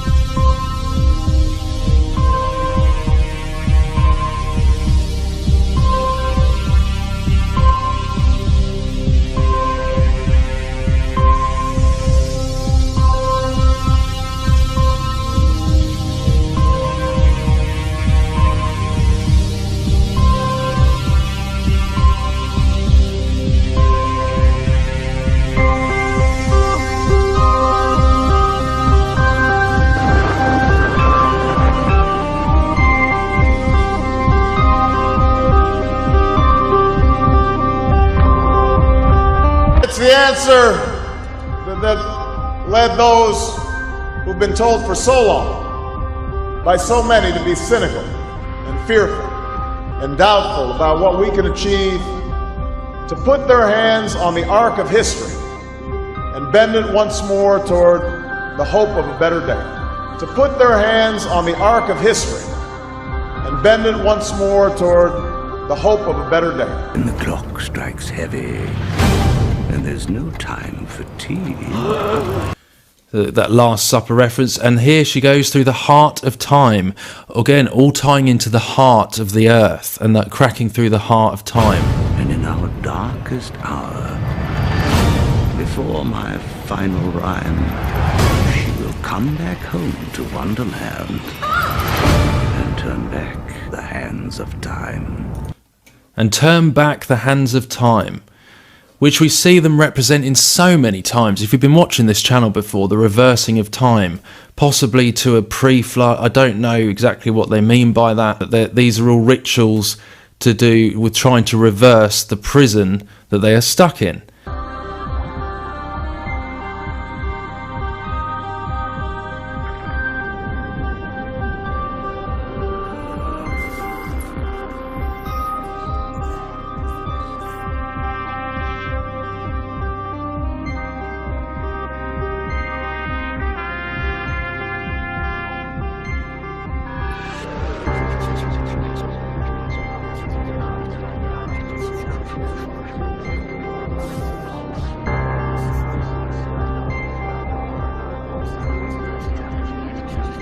To put their hands on the arc of history and bend it once more toward the hope of a better day.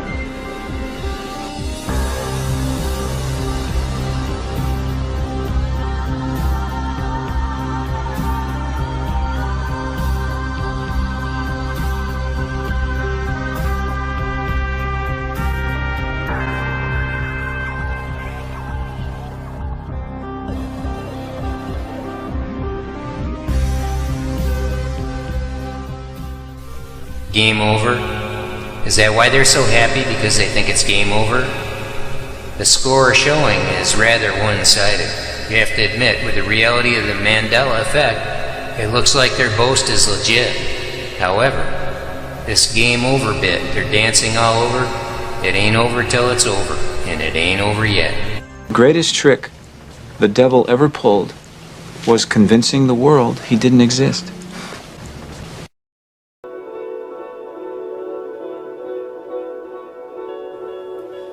I'm a theoretical physicist, and I like to say that I walk in the footsteps of giants like Albert Einstein and Niels Bohr.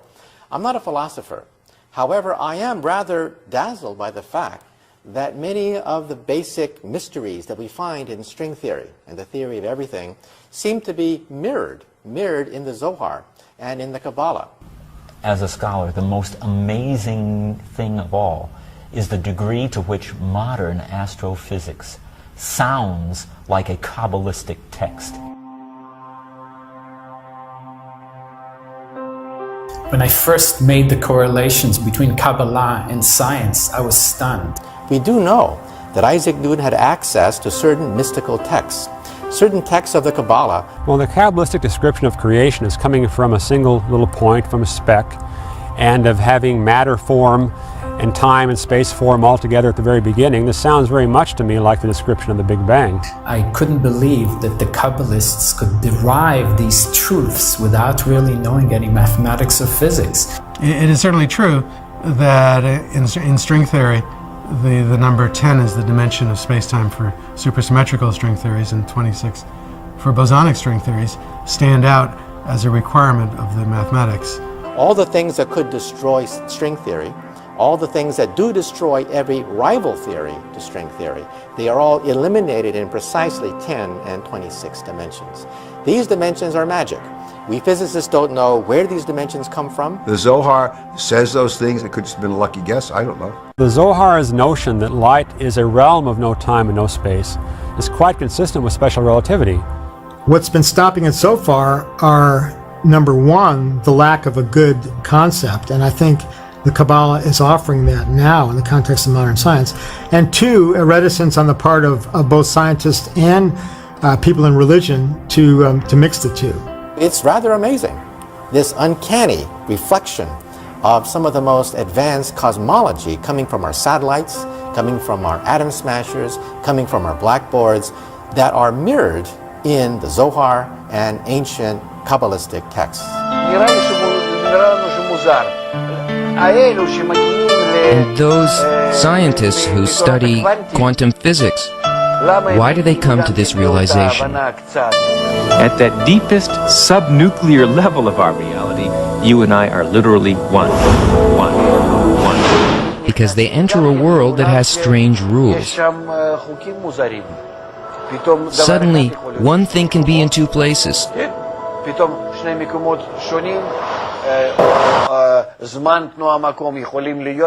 Or time and space and movement can be in another shape.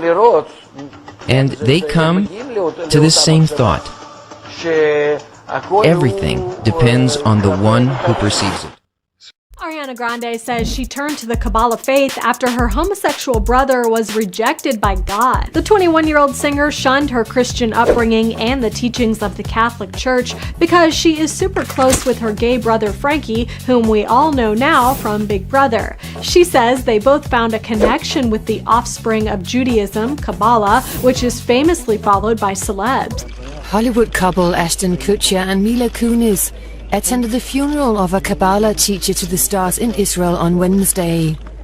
Ashton Kutcher and his ex-wife Demi Moore were very famous followers of Kabbalah. The two of them, along with Madonna, made those little red wristbands popular in Hollywood. Well, apparently Ashton has now converted Mila Kunis too. To these classes, they're classes. It's the Kabbalah Learning Center. And basically the Kabbalah is the mystical interpretation of the New Testament. What is Kabbalah? Kabbalah is a science. It's not a religion. It has nothing to do with religion.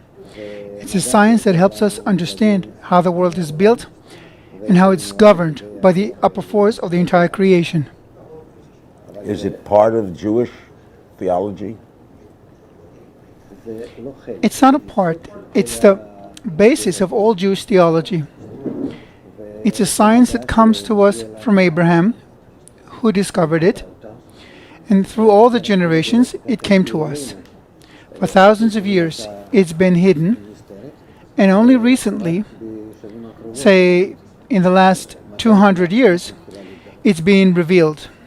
What I'm going to talk to you about today comes from my heart, from my experience in life, from playing this role as messenger, which I take very seriously, from my efforts to wake up the American people, from my family, from all the letters that I get, from people that I talk to, just like I've talked to many of you here today.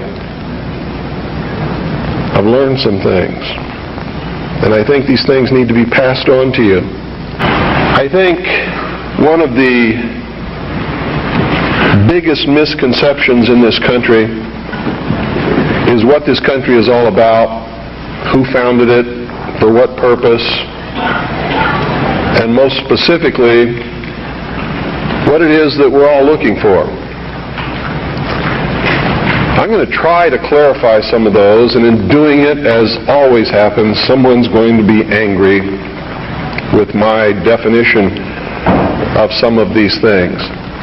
In the mystery schools, they refer to this mystical time of coming out of the age of innocence as the Luciferian philosophy. I've tried to illuminate you with this for years on my radio broadcast. In the Bible or in the church, they talk about the fall of man. Same thing. There's only one difference between the Luciferian philosophy and the fall of man, is that those who talk about the fall of man believe in God, whether or not they believe in a Savior, they believe in God. The ones who believe in the Luciferian philosophy do not. Here's the way they look at it. Here's their metaphor for the end of innocence. Adam and Eve were held prisoner in the Garden of Eden by an unjust, cruel, and vindictive God.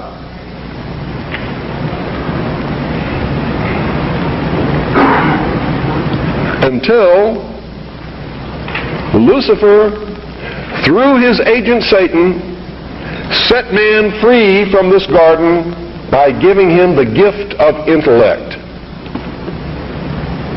through the use of intellect, man will conquer the earth, will conquer nature, and will himself become God. It's taught in every Masonic temple in this land. Every secret brotherhood, every secret society, every mystical temple, every occult organization teaches the Luciferian philosophy. You have to study these things to understand your enemy. Any general who ventures upon a battlefield without understanding the enemy is doomed to defeat. These people learned how to control others through the use of a hidden knowledge. Their whole goal with this philosophy is to teach all men and women that the only end of life is to seek the utmost pleasure and happiness that you can get out of it, because when you die, there's nothing else. That's what they teach. When I was doing my research for that video, The Copernican Principle, Darwin's Trojan Horse, I was looking for material which would, the interdependence between evolution and heliocentrism. And one of the resources I came across was the work of a man by the name of Marshall Hall, who was a geocentrist who passed away in 2013, but a large collection of his writings and research is gathered at fixedearth.com. I highly recommend anyone checking that out.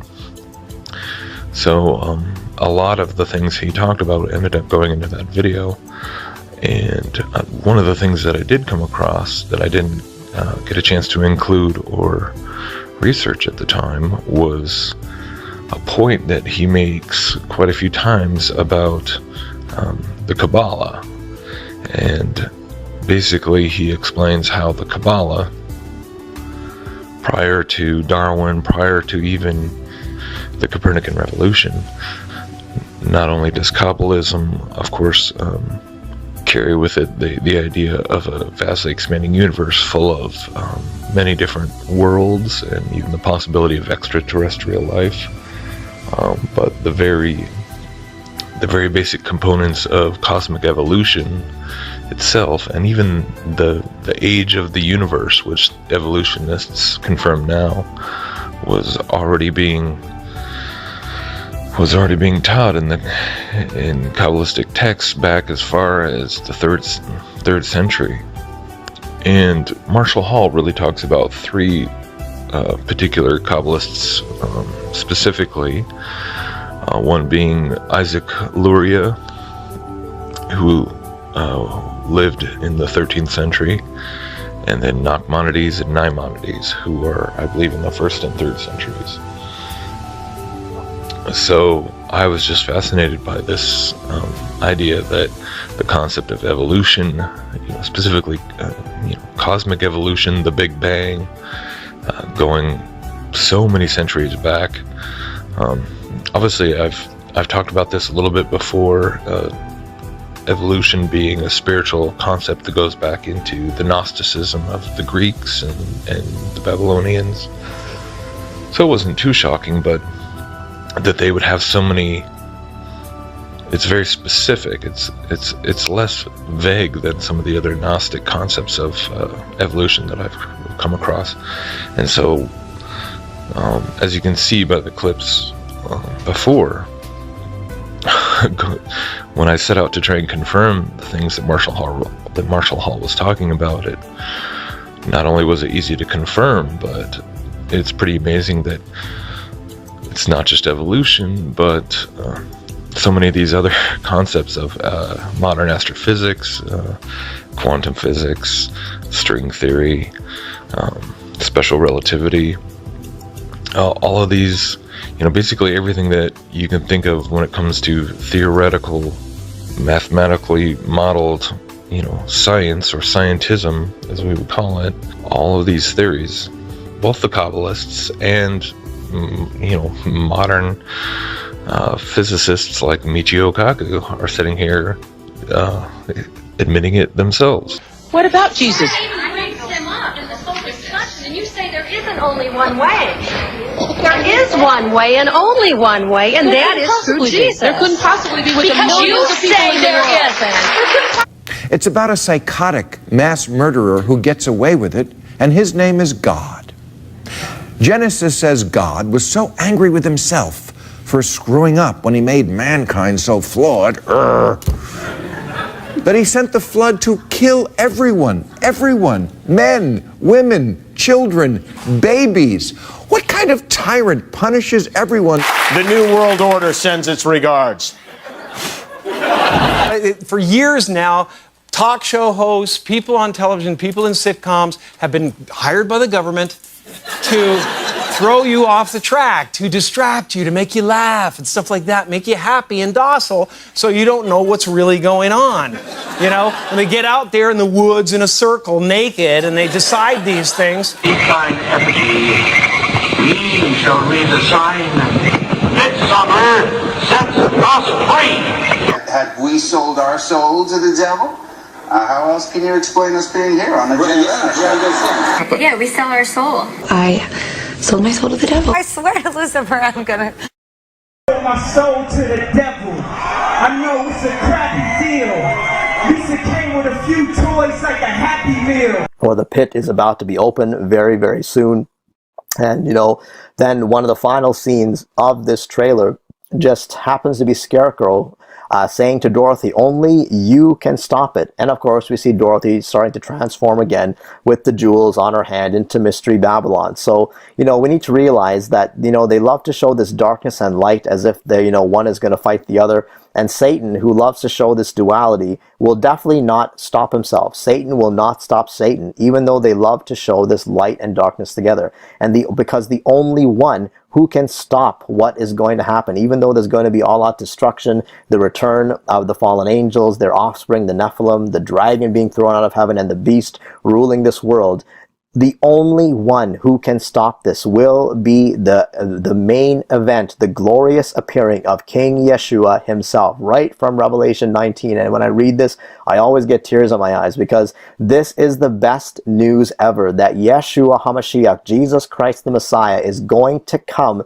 and defeat the dragon and his minions, the fallen angels, the beast, the false prophet. They are going to be utterly destroyed when Yeshua appears in the clouds. And that is exactly what is going to happen, just as Revelation 19 says, and now I saw heaven open, and behold, a white horse, and he who sat on him was called Faithful and True, and in righteousness he judges and makes war. His eyes were like a flame of fire, and on his head were many crowns. He had a name written that no one knew except himself. He was clothed in a robe dipped in blood, and his name is the Word of God. Amen. And the armies in heaven, clothed in fine linen, white and clean, followed him on white horses.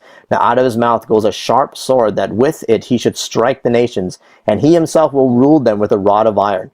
He himself treads the winepress and the fierceness of the wrath of Almighty God. And he has on his robe and on his thigh a name written, King of Kings and Lord of Lords. And later on we'll see that the beast was captured, and with him the false prophet who worked signs in his presence. And the same is said in the CJB, the Complete Jewish Bible. So Yeshua HaMashiach, he is the one that is going to destroy this. He is going to destroy the devil, the dragon. He is the one who is going to save the day. Not Dorothy, not Mystery Babylon, not the dragon, not the beast, not his people, not transhumanism, not technology, not this world, not the elite. It is going to be Yeshua HaMashiach. He is the one who is going to destroy the kingdoms of this world. He is the rock cut without hands that is going to bring down the statue, the kingdoms of this world, and grind them to dust, just as Daniel 2 says as well. So always know that the true hope is found in Yeshua, Jesus Christ the Messiah. He is the one that can save us from this world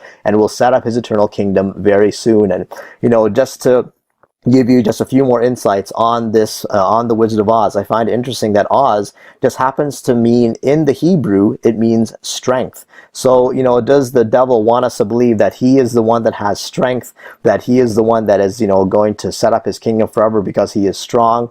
Also interesting that the color green also just happens to be a big color in the Wiccan religion, that it happens to stand for balance and fertility, growth, Mother Earth, tree and plant magic. So, the devil wants us to think that he is the one that has balance, that he is the one that has strength, and he will bring balance and order, to this world, but that will never happen, because only Yeshua HaMashiach is going to do that. And, just to close off here, I find it also interesting that, the place where the Wizard of Oz dwells just happens to be a place called Emerald City. And of course, the color emerald just happens to be green, a big color in the Wiccan religion, talking about balance and nature worship and strength and all this kind of thing. But, to me, this is a major perversion of the throne room of God as shown in Revelation 4. All right, so when we look at Revelation 4, verses 2 to 3, we see that, and immediately I was in the Spirit, and behold, a throne was set in heaven, and one sat on the throne,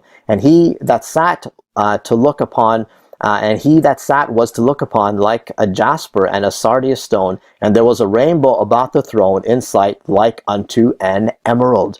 Okay, so the devil, who wants to pervert everything, he wants to act like he's on the throne, that this is his throne room, that he's trying to mock and counterfeit the true throne room of God, but he wants to act as if he's on the throne.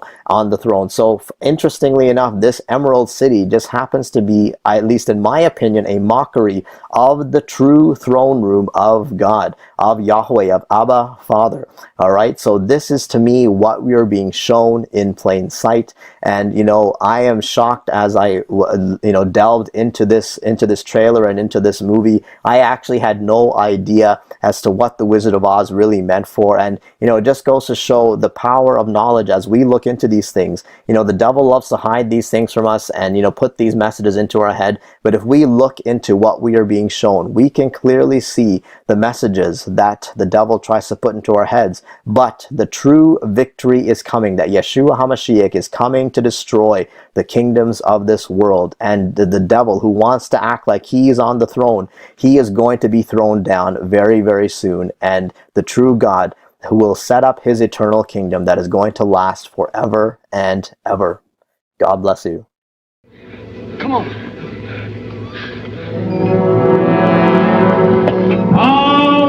Forward! Tell me when it's over.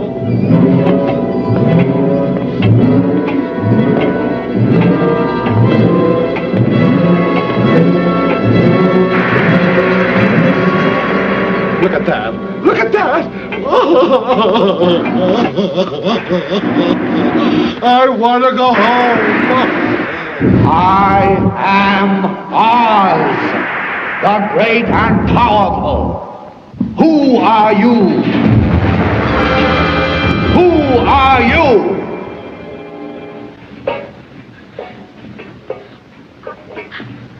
If you please, I am Dorothy, the small and meek.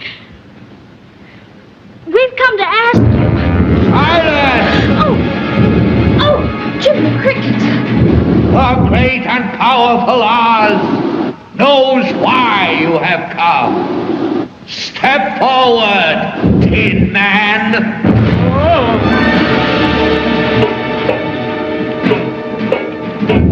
You dare to come to me for a heart, do you?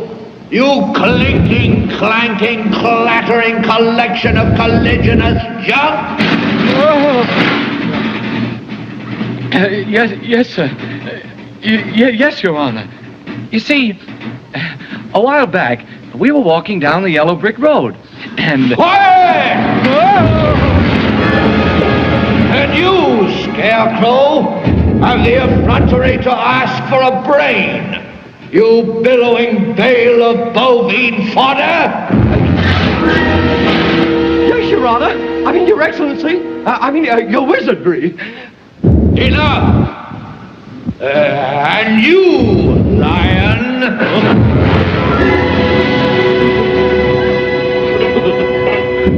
Well?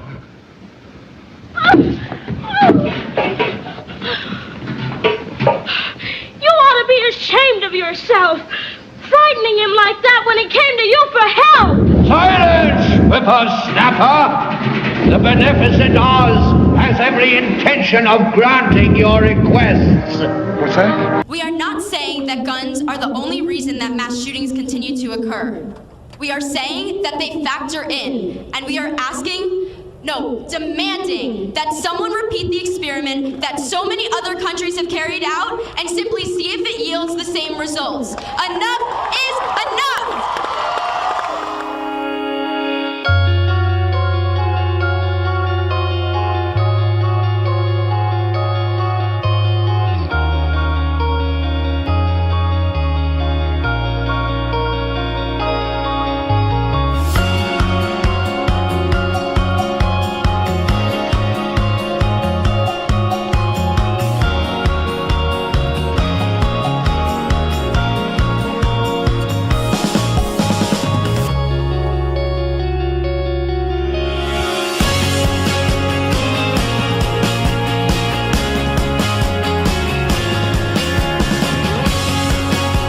The floating eye here is variously interpreted.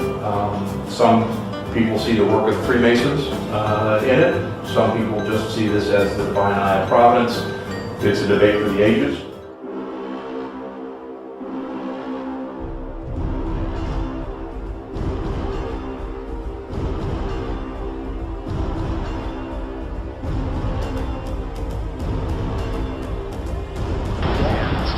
This is the moment Japan's nuclear disaster began.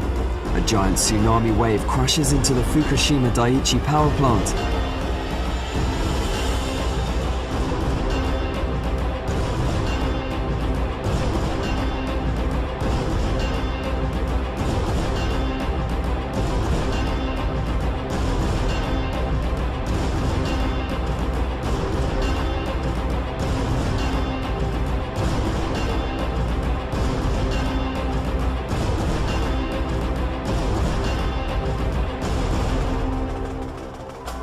So I have just one word for Mr.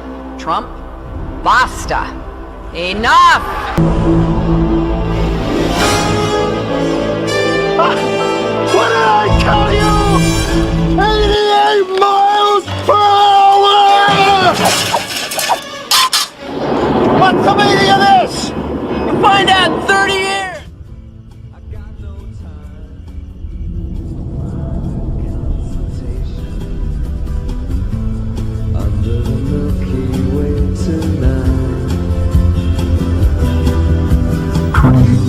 Wish I knew what you were. 6 hours, 42 minutes, 12 seconds. That is when the world will end in seconds. That is when the world will end. Basic principles of time travel are there. You got your vessel and your portal. The vessel can be just about anything, most likely a spacecraft. Like the Lord. Metalcraft. You know, I love that movie, the way they shot it. It's so, 6 hours, like futuristic, you know? 42 minutes, 12 seconds. That is when the world will end. But I want to be a president of the United States to make sure that we never again do business. That we never again I went down there and talked to the president of Panama about cleaning up the much money laundering. It leads you here, despite your destination, under the Milky Way tonight. 6 Basic principles of time travel are there. You got your vessel and your portal. The vessel can be just about anything, most likely a spacecraft. Like the Lord. Metalcraft. You know, I love that movie, the way they shot it.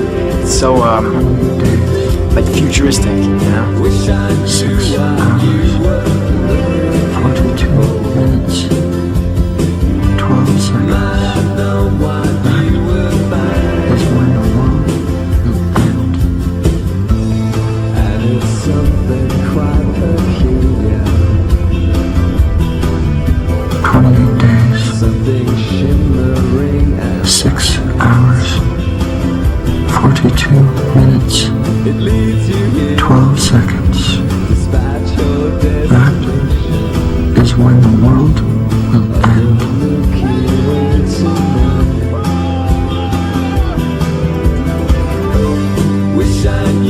what you were looking for. Might have known what you would find. Wish I knew what you were looking for.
Calculations are correct. When this baby hits 88 miles per hour, you're gonna see some serious shit.